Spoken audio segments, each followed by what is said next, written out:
दिसंबर सन 2021 के लिए उर्दू पेडागोजी की 34वीं क्लास में मैं एम अली आप सभी का खैर मकदम करता हूं। जैसा कि आप लोग जानते हैं कि पिछली 33 क्लास में हमने सीटेट के उर्दू के सिलेबस के मुताबिक सभी टॉपिक को सिलसिलेवार तरीके से हल किया और अब तक हमने 8 चैप्टर को डिस्कस कर लिया और हर चैप्टर से रिलेटेड जितने भी सवालात अब तक सीटेट में पूछे गए हैं उनको भी हल किया।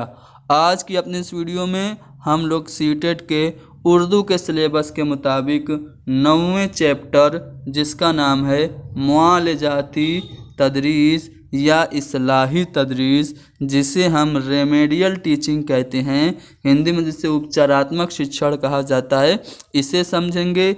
इससे मुताल्लिक सभी अहम जानकारियां आप लोगों को दी जाएंगी और इस चैप्टर से रिलेटेड जितने भी सवालात अब तक सीटेट में पूछे गए हैं उनको भी हल किया जाएगा। तो चलिए शुरू करते हैं। शुरू करने से पहले मैं आप लोगों को बता दूं कि अगर आप लोग चाहते हैं कि सीटेट का उर्दू का मुकम्मल नोट्स प्लस पिछले साल का क्वेश्चन पेपर हासिल करें तो आप हमें व्हाट्सअप कर सकते हैं 72 75 54 98 90 पर। जब आप व्हाट्सअप करेंगे तो आपको एक सैंपल भेजा जाएगा जिसके लास्ट में कुछ डिटेल्स होंगी जिन्हें फॉलो करके आप नोट्स को हासिल कर सकते हैं। तो चलिए शुरू करते हैं। कहा यह जा रहा है कि तशख़ीसी जाँच के ज़रिए तलबा की दिक्कतों और परेशानियों का पता लगाकर उन्हें दूर करने के लिए तदरीस करने को ही मुआलजाती तदरीस कहते हैं। यानी कि पहले आप बच्चों का डायग्नोस्टिक टेस्ट करते हैं, उनका निदानात्मक परीक्षण करते हैं और निदानात्मक परीक्षण से बच्चे की जो दिक्कत और परेशानी का पता चलता है उस परेशानी को आप जब दूर करने के लिए बच्चों को तालीम देते हैं, उनकी टीचिंग करते हैं, तो यही टीचिंग रेमेडियल टीचिंग यानी कि मुआलजाती तालीम उपचारात्मक शिक्षण कहलाती है। मान लीजिए कि कोई बच्चा है जो मैथ में उसे प्रॉब्लम हो रही है, वो मैथमेटिकल ऑपरेशंस को गणितीय संक्रियाओं को करने में वो असमर्थ है, तो आप उसका डायग्नोस्टिक टेस्ट कर रहे हैं और आपको ये पता चलता है कि अरे ये बच्चा तो मैथमेटिकल प्रॉब्लम में इसे दिक्कत है, मैथमेटिकल प्रॉब्लम में जिसे यानी कि ये डिसकैलकुलिया से ग्रसित है, तो आप क्या करते हैं उसकी मैथमेटिकल प्रॉब्लम को दूर करने के लिए जब आप उसे अलग से टीचिंग देते हैं तो यही टीचिंग आपकी रेमेडियल टीचिंग यानी कि मुआलजाती तालीम कहलाती है। ठीक है। अब इस्लाही जो तदरीस है यानी कि मुआलजाती तदरीस जो है, जो उपचारात्मक शिक्षण है, इसका मकसद क्या है? इसका मकसद कमज़ोर तलबा को अपने हम सबक तलबा के बराबर आने के लिए इजाफ़ी मदद फराहम करना। यानी कि हम रेमेडियल टीचिंग इसलिए करते हैं कि जो स्टूडेंट नॉर्मल स्टूडेंट से कमज़ोर है, हम उस स्टूडेंट को ज़्यादा मेहनत उस पर करें, उसे अलग से मटेरियल्स दें, उसे अलग से पढ़ाएं, उसकी अलग से रेमेडियल टीचिंग करें और उस स्टूडेंट को नॉर्मल स्टूडेंट के बराबर कर दें। यानी कि कमज़ोर तलबा को अपने हम सबक तलबा के बराबर आने के लिए इजाफ़ी मदद फराहम करना, यही इस्लाही तदरीस का मकसद है। इसलिए इनकी ज़रूरत और सलाहियत के मुताबिक निसाब और तदरीसी अमल में तब्दीलियाँ की जाती हैं और अमली तजर्बात फराहम किए जाते हैं। ठीक है। चूँकि हमारा मकसद होता है कि जो कमज़ोर बच्चे हैं उनको नॉर्मल बच्चों के बराबर किया जाए, इसलिए हम क्या करते हैं उन बच्चों की जो कोई भी ज़रूरत हो, चाहे उनको मैथमेटिकल प्रॉब्लम हो तो उनकी मैथ में दिक्कत को दूर करते हैं, उनको वर्तनी में यानी कि स्पेलिंग में मिस्टेक है तो उनकी स्पेलिंग मिस्टेक को सही करते हैं। तो उनकी ज़रूरत और उनकी सलाहियत के मुताबिक हम क्या करते हैं निसाब और दरसी अमल में यानी कि सिलेबस में और टीचिंग प्रोसेस में हम कुछ चेंजेस करते हैं और अमली तजर्बात यानी कि हम प्रैक्टिकली एक्सपीरियंसेस उनको दस्तयाब कराते हैं, फराहम कराते हैं। तो रेमेडियल टीचिंग क्या होता है आपने समझ लिया। सिंपली आप समझ लीजिए कि जो कमज़ोर तलबा हैं उनको नॉर्मल तलबा के बराबर करने के लिए जब हम उनको अलग से पढ़ाते हैं और उनको जिस फील्ड में कमी या कमज़ोरी है उस कमज़ोरी को जब हम दूर करते हैं तो यही टीचिंग आपकी रेमेडियल टीचिंग यानी कि उपचारात्मक शिक्षण मुआलजाती तालीम कहलाती है। ठीक है, अब मुआलजाती तालीम के मकासद क्या हैं आप लोग देख सकते हैं यहाँ पे। पहला मकसद है तालिबे इल्मों की ज़बान से मुताल्लिक गलतियों को दूर करना। ठीक है, लैंग्वेज से रिलेटेड जो भी प्रॉब्लम्स बच्चों को आ रही हैं उनको दूर करना, यही रेमेडियल टीचिंग का पहला मकसद है। अगला है कि तालिबे इल्मों की इल्म हासिल करने के रास्ते में आने वाली मुश्किलात को दूर करना। नॉलेज को हासिल करने में जो उन्हें डिफ़िकल्टीज़ या प्रॉब्लम्स आती हैं उन प्रॉब्लम्स को दूर करना, ये रेमेडियल टीचिंग का एम है। अगला है तालिबे इल्मों को हिमाजहत नशो नुमा की तरफ गामजन करना, यानी कि स्टूडेंट की ओवरऑल डेवलपमेंट, उनका बहुमुखी विकास करना। ठीक है, अगला पॉइंट है तालिबे इल्मों की नफ्सियाती मुश्किलात का हल करना और उनको नफ्सियाती तौर पर मजबूत बनाना। ठीक है, यानी कि उनकी जो साइकोलॉजिकल प्रॉब्लम्स हैं उनको सॉल्व करना और स्टूडेंट को हमें साइकोलॉजिकली स्ट्रॉन्ग बनाना, ये रेमेडियल टीचिंग का मकसद है। अब रेमेडियल टीचिंग के तरीके क्या क्या हो सकते हैं यहाँ पे हम इसे डिस्कस कर लेते हैं। तो इस्लाही तदरीस के तरीक़ाकार या मुआलजाती तदरीस के तरीक़ाकार क्या होते हैं। पहला तो हो सकता है इनफरादी तालीमी प्रोग्राम, यानी कि आप बच्चे को इंडिविजुअली पकड़ें और उसको जो कोई भी उसमें कमी हो, उसको जिस किसी भी सब्जेक्ट में दिक्कत हो उसकी आप दिक्कत को दूर करें। दूसरा हो सकता है पीयर सपोर्ट प्रोग्राम, यानी कि आप ग्रुप बना लें, जो कमज़ोर बच्चे हैं सब बच्चों को क्या करें एक पीयर में एक ग्रुप में इकट्ठा कर लें और एक दूसरे की सपोर्ट से उनकी कमी को दूर करें। ठीक है, उसके बाद तीसरा इनाम की स्कीम, यानी कि अगर बच्चा नहीं पढ़ना चाह रहा है तो आप उसको पुरस्कार दीजिए, इनाम दीजिए और उसकी जो कमियां हैं उनको दूर कीजिए। और चौथा है तलबा के बर्ताव से मुताल्लिक मसाइल को हल करना, यानी कि अगर वो उसका कोई बिहेवियर ऐसा है जो कि पढ़ाई में माने हैं तो उस बिहेवियर को आप चेंज करें। ये है 4 तरीके हैं इस्लाही तदरीस के।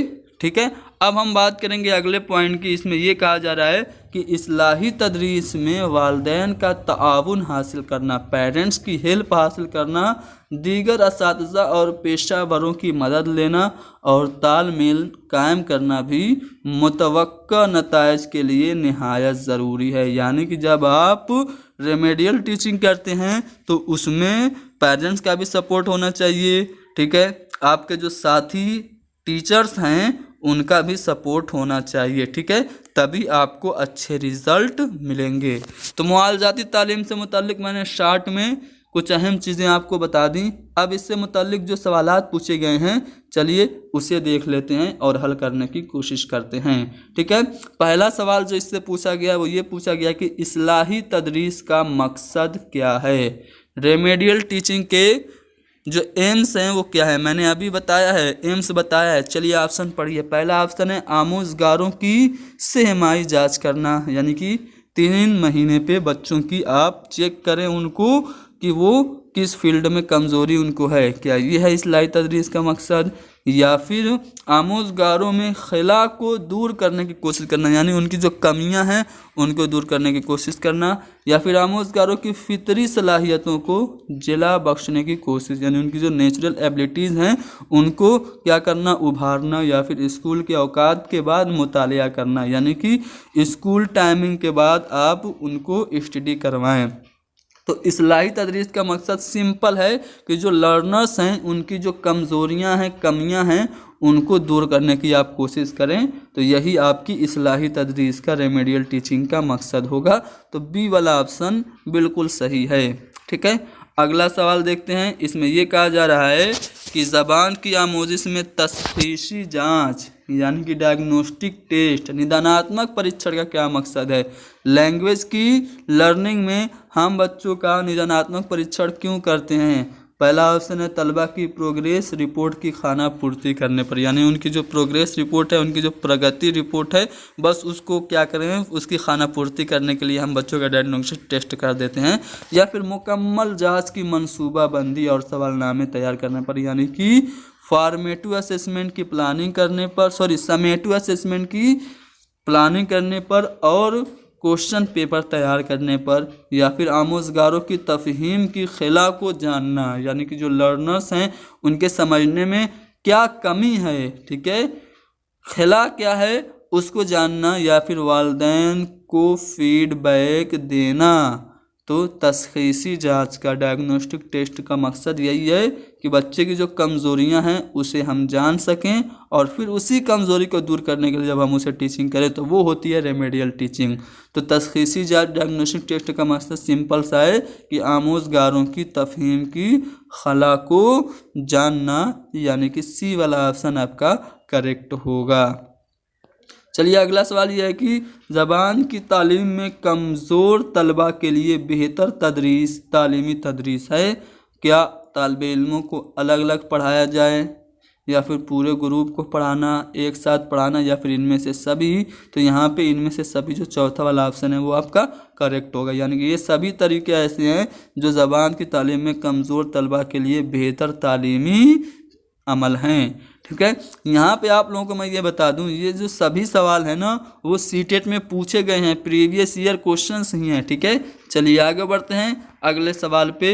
ये रहा आपका अगला सवाल कि मुआलजाती तालीम यानी कि इस्लाही तदरीस कैसा अमल है, नज़रियाती तरीक़ाकार है, हुक्म के लिए है, हिदायतनामा के ज़रिए है, या फिर मनफी तरीक़ाकार है। तो यहाँ पे हम मुआलजाती तालीम में क्या करते हैं, हिदायतनामा के ज़रिए बच्चों की कमियों को दूर करते हैं हिदायत देकर।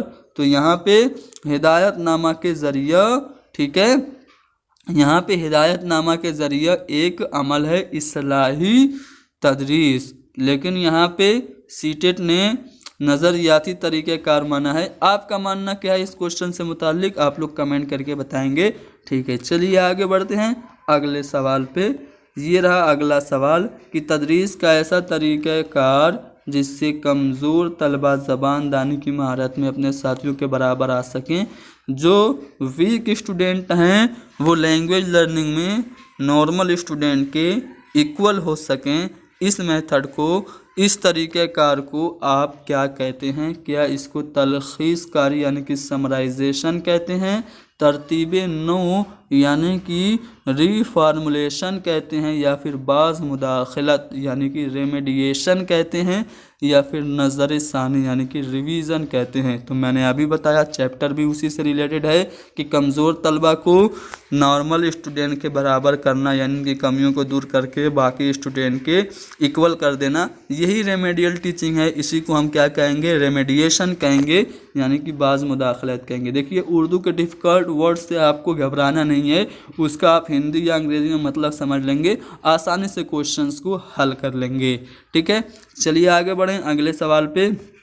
ये रहा अगला सवाल, क्वेश्चन नंबर 6 में क्या कहा जा रहा है कि तलबा को क्लास में या उसके बाहर दूसरी ज़बान या तीसरी ज़बान को समझने में हमेशा दुश्वारी होती है।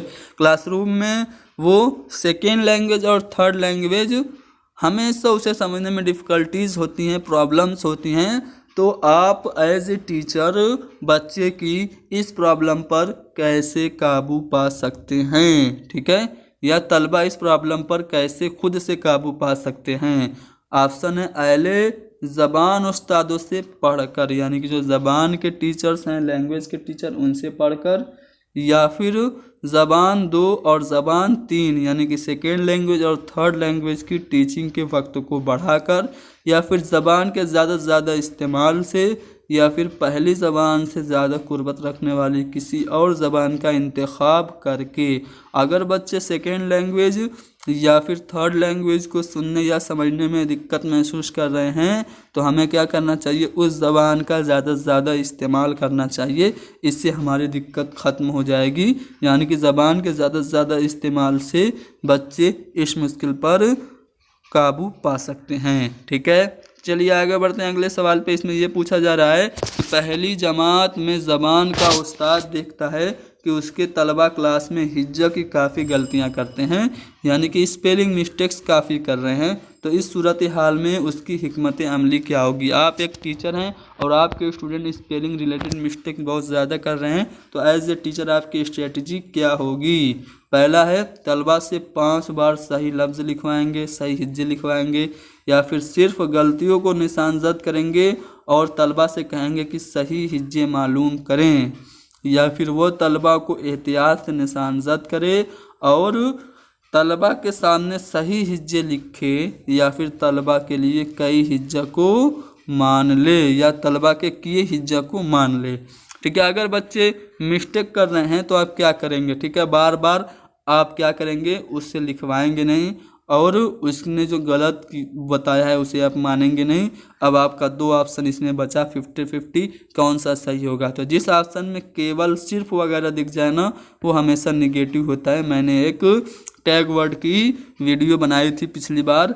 ठीक है, आप अगर टैग वर्ड देखना चाहते हैं तो आप सर्च कर सकते हैं, trick to solve Urdu pedagogy या Urdu pedagogy trick by MM Ali.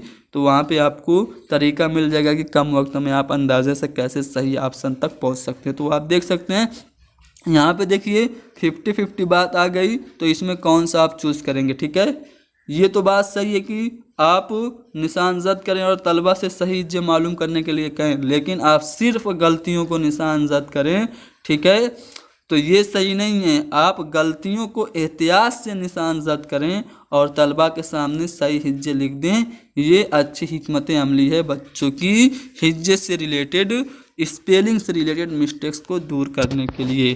तो यहाँ पे आपका C वाला ऑप्शन जो है ना वो सही है। ठीक है, चलिए आगे बढ़ते हैं अगले सवाल पे। इसमें यह कहा जा रहा है कि उस्ताद बच्चों की कॉपी देखने के बाद उनसे हुई गलतियों पर तबादला ख्याल करता है, यानी कि बच्चे की कॉपी एक टीचर ने चेक की और बच्चे ने कुछ गलतियां की, तो उस पर वो क्या कर रहा है, डिस्कशन कर रहा है। अच्छा बेटा बचाओ, ये गलत है, क्यों गलत है ये, इसको आप कैसे लिख देते तो ये सही हो जाता। ठीक है, इस तरह से वो क्या कर रहा है, तबादला ख्याल कर रहा है, विचारों का आदान प्रदान कर रहा है। तो इस तरह वो क्या कर रहा है, फीडबैक दे रहा है, या फिर लिखने के लिए ख्यालात और तसव्वुरात को बहम पहुंचाता है, या फिर किस तरह बच्चे गलतियां ना करें ये वो सिखा रहा है, या फिर वो सही से किस तरह लिखें ये बता रहा है। देखिए गलतियों पे डिस्कशन किया जा रहा है। डायरेक्ट बच्चों को कह नहीं रहा कि नहीं तुमने गलत किया, जाओ लेके भागो कापी। वो क्या कर रहा है, गलतियों पे तबादला ख्याल कर रहा है, यानी कि वो इस तरह से वो फीडबैक दे रहा है, बच्चों को ये महसूस दिला रहा है कि हाँ बेटा ये तुम्हारी गलती है, ये आगे से ये गलती तुम सुधार लेना। लेकिन वो डायरेक्टली नहीं कह रहा है, उस गलतियों पे वो तबादला ख्याल कर रहा है, यानी कि वो फीडबैक दे रहा है, बाज रसी दे रहा है, प्रतिपुष्टि दे रहा है।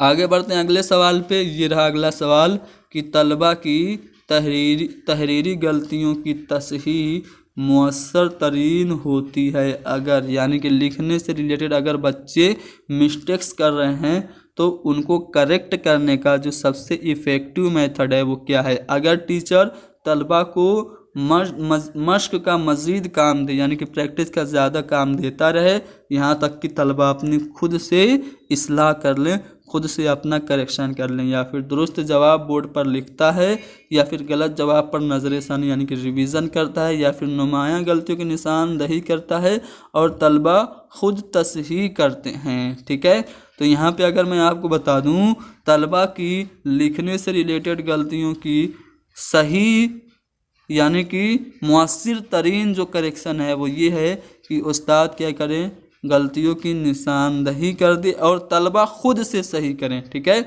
खुद से सही करें। आप लोग सोच रहे होंगे पहला भी तो सही हो सकता है, पहला गलत इसलिए होगा क्योंकि मज़ीद मश्क हो रही है, बार बार आप बहुत ज़्यादा आप बच्चों को प्रैक्टिस देंगे तो ये निगेटिव टैग वर्ड हो जाएगा। बच्चों को आप बहुत ज़्यादा प्रैक्टिस के लिए चीज़ें नहीं दे सकते हैं। आप क्या करें, नुमाया गलतियां जो हैं उसकी निशानदही कर दीजिए और तलबा खुद उसकी तसहीह करें, खुद उसको करेक्ट कर लें। तो यहाँ पे डी वाला ऑप्शन करेक्ट होगा। जो पढ़ाया गया वो याद नहीं है क्योंकि, बच्चों को जो पढ़ाया जाता है वो याद नहीं होता है, क्यों? क्योंकि गैर रस्मी बहस में तलबा ज़्यादा दिलचस्पी लेते हैं, यानी कि इनफॉर्मल जो डिस्कशंस होते हैं उनमें बच्चों का इंटरेस्ट ज़्यादा होता है, इसलिए जो पढ़ाया जाता है वो याद नहीं होता। या फिर एक उस्ताद की समाजी मासी सतह तालिब इल्मों की सतह से बहुत ज़्यादा मुख्तलिफ होती है, इसलिए या फिर तलबा मुख्तलिफ सलाहियतों और शख्सियतों के मालिक होते हैं और मुख्तलिफ तबकों से आते हैं। या फिर एक उस्ताद या तालिब इल्म तमाम उलूम का मास्टर नहीं हो सकता, इसलिए उनको जो पढ़ाया जाता है वो याद नहीं होता है। तो देखिए, बच्चों को जो पढ़ाया जाता है अगर वो याद नहीं हो रहा है तो इसका मतलब ये है कि तलबा मुख्तलिफ सलाहियतों के मालिक हैं, ठीक है, और शख्सियतों के मालिक हैं और वो मुख्तलिफ तबकों से मुख्तलिफ पृष्ठभूमि से आ रहे हैं, ठीक है। इसलिए ठीक है, जो पढ़ाया जा रहा है अगर बच्चे की सलाहियत के मुताबिक है तो जिसकी सलाहियत के मुताबिक है उसे तो समझ में आ रहा है, लेकिन बच्चे में ये इंडिविजुअल डिफरेंसेस भी तो होते हैं, तो जिसकी सलाहियत के मुताबिक नहीं उसको समझ में नहीं आता है। यही वजह है कि इंडिविजुअल डिफरेंसेस होने की वजह से बच्चों को जो पढ़ाया जाता है वो याद नहीं रहता है। तो सी वाला ऑप्शन हमारा सही होगा। गैर मुल्की या फिर गैर मादरी ज़बान के उस्ताद को अक्सर ये दुश्वारी पेश आती है कि क्लास के तलबा ये ज़बान सीखने पर आमादा नहीं होते हैं, ठीक है। एक फॉरेन लैंग्वेज का टीचर जब है उसको प्रॉब्लम ये होती है कि क्लासरूम में जो स्टूडेंट्स हैं उसकी फॉरेन लैंग्वेज सीखने के लिए तैयार नहीं होते हैं। इस सूरत हाल पर आप कैसे काबू पा सकते हैं? पहला ऑप्शन है उस्ताद किसी तदरीसी मुशीर की मदद करके तलबा से खिताब करे, यानी कि किसी टीचिंग से रिलेटेड मशवरा देने वाले से वो क्या करे, बच्चों से लेक्चर दिलवाए, या फिर एक तदरीस पे राय देने वाले को लेके आए और बच्चों के लिए कहे कि आप इनको लेक्चर दे दीजिए, थोड़ा समझा दीजिए। या फिर उस्ताद गैर आमादा तलबा की निशानदेही करे और उनके लिए खुसूसी क्लास का एहतमाम करे, यानी कि जो बच्चे गैर मुल्की ज़बान सीखने पे आमादा नहीं है उनको नोट डाउन कर ले, उनको ध्यान दे और उनको क्या करे, उनको स्पेशली क्लास दे। या फिर तलबा से ये कहे कि वो तफवीज़ करदा काम अपनी सहूलियत के मुताबिक करें, यानी कि जो काम उनको दिया जा रहा है, जो उनको रिकमेंड किया जा रहा है उसको अपने हिसाब से करें, अपनी सहूलियत के मुताबिक करें। या फिर उस्ताद तलबा को आमादा करे और क्लास में सीखने के अमल को ज़्यादा दिलचस्प बनाए। तो अगर बच्चे सीख नहीं रहे हैं कोई भी ज़बान हो, ठीक है, मादरी ज़बान भी अगर आप पढ़ा रहे हैं और बच्चे सीखने के लिए आमादा नहीं है तो इसका मतलब यह है कि पढ़ाने में आपकी कहीं दिक्कत या परेशानी है। आप क्या कीजिए, अपने पढ़ाने के तरीक़े को बदलिए, इफ़ेक्टिव कीजिए, दिलचस्प कीजिए। तो गैर मुल्की ज़बान के उस्ताद को अगर ये दुश्वारी हो रही है कि उसके स्टूडेंट ज़बान सीखने के लिए तैयार नहीं हैं तो ऐसे सिचुएशन में उस टीचर को चाहिए कि स्टूडेंट को वो पहले तो आमादा करे और क्लास में सीखने के अमल को ज़्यादा दिलचस्प बनाए, वो अपनी टीचिंग को और ज़्यादा इफ़ेक्टिव बनाए और इंटरेस्टिंग बनाए, ठीक है, बच्चों को बोर ना करे, ठीक है। इसलिए यहाँ पे डी वाला ऑप्शन हमारा सही होगा। कि सीखने के अमल की मखसूस कमज़ोरियों की तशख़ीस से हासिल करदा मालूमात की बुनियाद पर पढ़ने लिखने में बेहतरी लाने की कोशिश की जाती है, यानी कि जो लर्निंग का प्रोसेस है उसकी जो स्पेशल जो मिस्टेक्स होती हैं, जो उसकी स्पेशल कमियां होती हैं, उनका जब हम डायग्नोस्टिक करते हैं, उसका डायग्नोस्टिक टेस्ट करते हैं, उसका जब हम निदान करते हैं तो उससे निदान से जो हमें जानकारी मिलती है उसकी बुनियाद पर जब हम लिखने में बेहतरी या पढ़ने में बेहतरी लाने की कोशिश करते हैं तो ये तरीका क्या कहलाता है। तो जैसा कि आप लोग चैप्टर से ही आपको समझ में आ गया होगा, क्या ये तरीका अहम तस्वुरात को ज़हन नशीन कराने के लिए है या फिर वालिदैन को मशवरा देने के ज़रिए या फिर तलाफ़ी या इस्लाही तदरीस के ज़रिए या फिर तलबा को मशवरा देने के ज़रिए।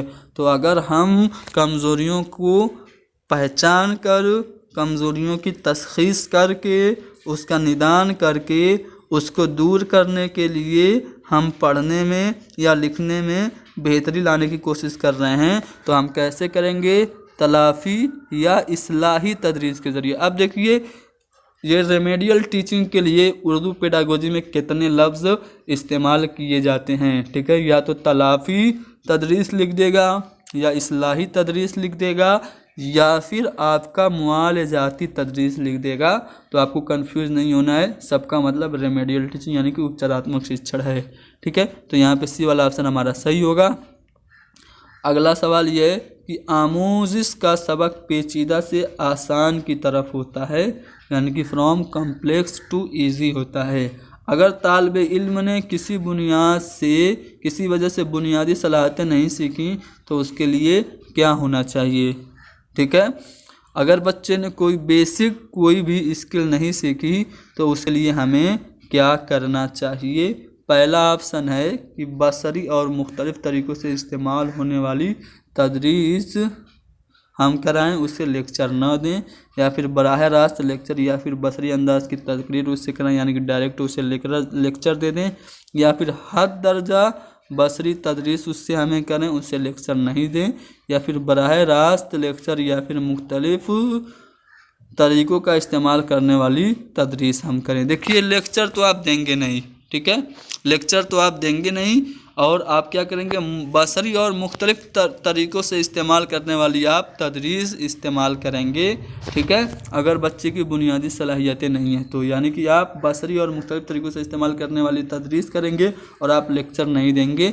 अगर कोई भी स्टूडेंट, ठीक है, किसी वजह से बुनियादी सलाहियत उसने नहीं सीखी है तो, यानी कि पहला वाला ऑप्शन हमारा सही होगा।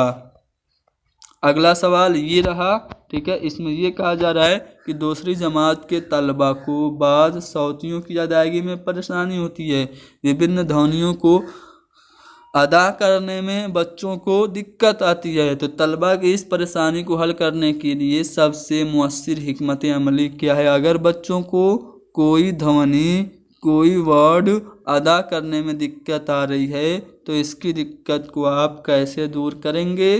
पहला ऑप्शन है, उसे हम काफिया लफ्ज़ों और पूरे लफ्ज़ों में सौतिया की तख्लीक और शनाख्ती जोड़वा सरगर्मी का कम से कम इस्तेमाल करना चाहिए। मतन को बुलंद आवाज़ से पढ़ना चाहिए और सौतियों को नुमाया करके उनके इस्तेमाल की वजाहत करनी चाहिए, या फिर तलबा को मश्क दी जाए ताकि वो उसे बार बार दोहरा कर अपनी परेशानी पर काबू पा सकें, या फिर इंसानी मुंह के एक मॉडल के इस्तेमाल से ख़ास सौतियों की हामिल अदायगी के नुक्तों को पेश किया जाए।